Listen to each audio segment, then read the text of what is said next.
E aí, pessoal, meu nome é Thiago Grande, sejam muito bem-vindos ao meu canal. E a gente fala de gibizinho, de literatura. Estamos rolando mais de gibizinho, né? Mais um dia volta a literatura aqui. Quase sempre falando de terror, de ficção científica, de mistério, de aventura. Tudo isso que é delicioso. Então, se você gosta dessas coisinhas também, venha fazer parte dessa bela comunidade de amigos, né? Você pode se inscrever.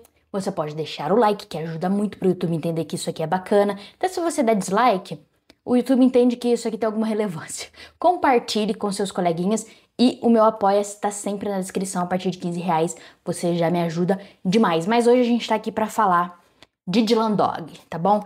Essa aqui é a última revistinha do Dylan Dog que saiu pela Mitos. É a primeira que vem duas historinhas num só. Essas edições da Mitos são sempre uma individual, né? Essa da lombadinha amarela. Esse aqui é o número 45.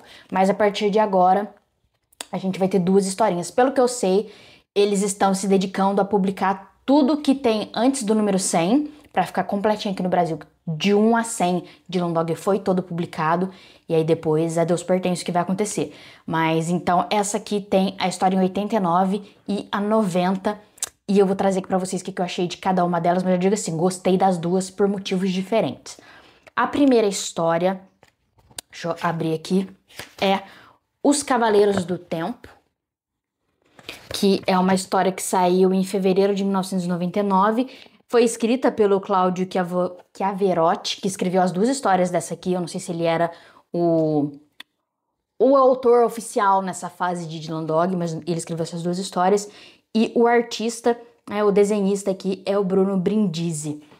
E vocês podem ver, né, pelo título e por essa primeira página já, que tem uma pegada bem medieval, que é muito legal. Até porque essas cenas, assim, por exemplo, aqui, me lembram, assim, uma coisa ou outra, me lembram iluminuras medievais. Então, bem legal a arte. Mas isso aqui é o quê? Uma moça, uma escritora de fantasia, começa a ter não é bem um bloqueio criativo, mas ela escreve uma história lá, ela escreve romances medievais, mas romances, assim, melosos para jovens, né? Aquela coisa de amor e fantasia. Mas aí ela tá lá escrevendo, termina de escrever, ela vê que tá escrito outra coisa, umas coisas de terror no meio, monstro, bruxa, mortes e tudo mais. Ela não escreveu aquilo, mas aquilo tá escrito. Ela tá distorcendo as histórias dela. Aí ela vai procurar o Dylan, porque isso começa a ficar meio perturbador. Só que essas coisas que ela tá imaginando da história dela começam a vir pra realidade também.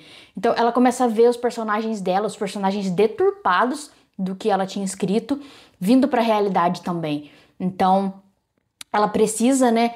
Ela quer entender o que tá acontecendo, só que vão acontecendo crimes. As pessoas, ela vai falar com o editor dela morre, porque o cara, um bichão aqui da história dela vai e mata. Só que ela foi a última pessoa a falar com ele. Então ela vai sendo, fica meio que ali, a polícia tá procurando um assassino, pode ser ela, pode não ser. Aí o Dylan tá do lado dela, né? Porque uma mulher solteira, o Dylan tá lá, mas ele tem a coisa toda dele, né, de só querer a verdade e ajudar as pessoas. Mas ele, né, dá uma pegada na garota. E aí, essa história é toda disso. Então, tem cenas assim, eu vou tentar pegar, de dragões. Essas cenas específicas, assim, que puxa pro medieval, são fantásticas. Então, eu quero pegar uma que, tipo, spoiler, né, não tem muito jeito. Mas assim, ó, tá lá em Londres de bobeira e tem os cavaleiros no meio da rua. Tudo na imaginação dela, porém saltando um pouquinho pra realidade. E eu gostei bacana, ó, a voz foi embora. Eu gostei bastante. Ó, o grande vilão depois, quando a gente vê, parece o Inquisidor lá de O Nome da Rosa. Eu li O Nome da Rosa recentemente e vi o filme também. Esse homem é assustador mesmo, né? Eu achei engraçado isso. No textinho aqui de abertura, comentam até isso. Mas é muito assim, ó, ela aqui as cenas de sonho, que você não sabe se é sonho, se é verdade. Mas tudo que puxa pra esse medieval é muito bacana. Eu falei que, né, eu ia pegar as histórias de Dylan Dog e ir destrinchando elas e tudo mais. Mas essa aqui, como é a mais novinha, eu vou deixar, assim, uma coisa mais uma resenha, tá bom? Então, pra gente destrinchar, talvez eu volte em outro momento. Mas o que é muito legal pra mim disso aqui é toda essa conversa de o que o autor escreve, o autor de fantasia, o autor de terror, de ficção científica, esse mundo imaginário deles. Da onde que vem essas ideias? É uma brincadeira de da onde vem a ideia, mas também e se isso for um mundo real que existe e a gente só é uma realidade paralela e a gente só puxa pro nosso mundo, escreve como uma história, mas na verdade tem esses seres existindo. Eu achei uma brincadeira interessante com o processo criativo mesmo. Como que se imagina essas histórias. E também fala do cansaço do autor, né? Que se vê muito ali dentro dessas obras o tempo todo. Ela fala que ela não tem mais vida, ela não sai com os amigos, ela não faz nada, ela só fica ali escrevendo. Então, será que não é, tipo, tá tomando a vida dela, mas tá tomando a vida dela mesmo, porque ela precisa ter uma vida, além de ser uma escritora de um mundo fantástico que não existe de verdade, ou não. E é uma história bem bacana, tem um final um pouco pessimista, mas eu gostei bastante. Aí a gente vai agora pra segunda história, que eu acho que eu gostei mais. Essa pegada, eu li a primeira, eu falei, nossa, gostei muito, isso aqui vai ser muito bom. Mas a segunda mexe, né, com meu íntimo. Eu gosto de filmes slasher. Isso aqui é um grande filme slasher. A segunda história chama Titanic e é escrita também pelo Chiaveroto, né, que eu falei, Chiaverotti. E o desenho é do Pikachu, mas assim, Picato, mas não tem o nome dele. Aí eu procurei aqui na frente, atrás, não tem o nome do segundo artista. Então, assim, Mitos, vamos botar um nome das pessoas, por favor? A tradução de todos é do Júlio Schneider, porque, né, tudo que é italiano é o Júlio Schneider que faz. E nessa história que começa com um amigo do Dylan, liga pra ele e fala, cara, tô aqui no Canadá. Ele fala, nossa, uma viagem no Canadá já voltou. Fala, não, eu achei os Inuit. Acho que é Inuit mesmo a palavra, né? Que são o quê? São meio que espíritos malignos que tem lá dos povos indígenas nativos do Canadá. É Inuit mesmo? Deixa eu ver aqui só pra confirmar. E ele fala, achei. Eu achei eles moram Inuits. Inuit é os esquimós, né? Que não pode chamar de esquimó mais, mas acho que Inuits é os esquimó, então a casinha deles. Aí vocês me perdoam o meu erro. Mas são Inuits. É uma palavra esquimó.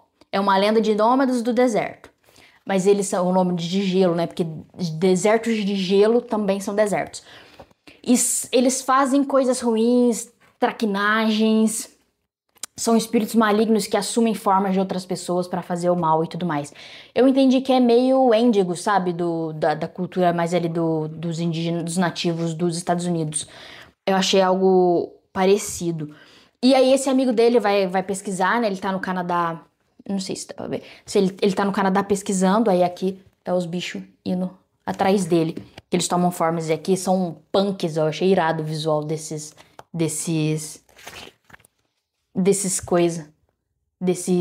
Inuits. E aí o amigo dele morre e o Dylan fala assim, e ele fala, na verdade quando ele ligou pro Dylan, ele falou assim, cara, você precisa vir aqui, já salvei né, comprei passagem de navio pra você vir, porque o Dylan não anda de avião. E o Dylan falou, cara, você tá maluco, eu não vou, tá maluco, porra? Mas o amigo dele morre e aí, né, ele tem que ir lá pra resolver o que vai acontecer, pra ver o que tá acontecendo. E aí ele embarca no navio que chama Nelson, mas logo a gente descobre que na verdade o navio se chama Titanic. E aí que entra a parada toda do slasher. Lógico que tem essa questão dos povos nativos do Canadá, né, dos Inuits, mas tem bem essa pegada de slasher, porque é um grupo de desconhecidos, né, tem até pessoas que se conhecem ali, mas é um grupo de desconhecidos nesse navio, e tem um assassino entre eles, as pessoas começam a morrer uma por uma na história. Vou mostrar isso aqui se o YouTube ficar bravo, aí cada um com seus problemas. Isso aqui é um começo, é a primeira morte. E vai morrendo um por um e aí eles ficam, e aí, o que tá acontecendo? Quem que é o assassino? Não dá pra saber porque só eles que estão no barco que tá ali, então tem que ser um deles. Aí já entra coisa de mistério fechado, né? Um mistério, não é um mistério de sala trancado, porque não é uma sala, mas é, né, eu esqueci como é que chama quando é limitado as possibilidades de assassinato. E aí vai morrendo um por um e tem cenas divertidas. Isso aqui é o personagem jornalista, ele tá procurando alguma coisa pra ler e ele acha o livro de sangue do Clive Barker. Achei belíssimo. E aí, né, tem umas cenas meio fantásticas quando o Dylan tá sonhando, ou então quando mostra o navio de longe, tem sempre umas coisas assim de, tipo, sereias pulando, ou então um navio flutuando. Tem sempre umas imagens muito bacanas com o navio. Eu não vou achar nenhuma fácil aqui. E as cenas de assassinato também são todas bem, assim, explícitas, bem divertidas de assistir, daria um excelente filme e deu um ótimo gibi. Então, é isso, né? Essa história o Dylan tem que descobrir o que tá acontecendo, o que isso tem a ver com os Inuats, né, que o amigo dele tá coisando. Eu até achei que fosse ter uma continuação, que fosse ser tipo a viagem de barco, e aí fosse ter o 91, fosse ser ele com o amigo dele, ele investigando o amigo dele lá. Mas não, tá relacionado. Ah, spoiler, não é spoiler, você não sabe qual que é a ligação, caramba. Mas muito divertido, gostei muito das duas histórias. E estamos quase chegando no 100, né? Eu acho que agora só falta essas 90 e pouca mesmo, apesar de que eu acho que tem uma 90 e quase 100 que já saiu. Mas, aqui ó, essa aqui é a capa dos Cavaleiros do Tempo. Deixa eu tampar meu rostinho pra ver se... Foca, Birina! E aqui atrás tem a capa Foca, Birina. Não quer focar. Quer focar, ele gosta só do meu rosto mesmo. Mas, né, tem a capa aqui do Titanic. Gostei bastante disso aqui, deu pra ler rapidinho, tipo, eu li uma numa hora, é uma história que, assim, flui muito, não é aquelas que são mais cansativas, que são mais reflexivas e tudo mais, são histórias que, né, vai andando. Inclusive, nessa última aqui é bem legal, conforme você vai conhecendo cada um dos... Ó, isso aqui não é... Isso aqui é um sonho do Dylan, tá? Mas olha que irado isso aqui.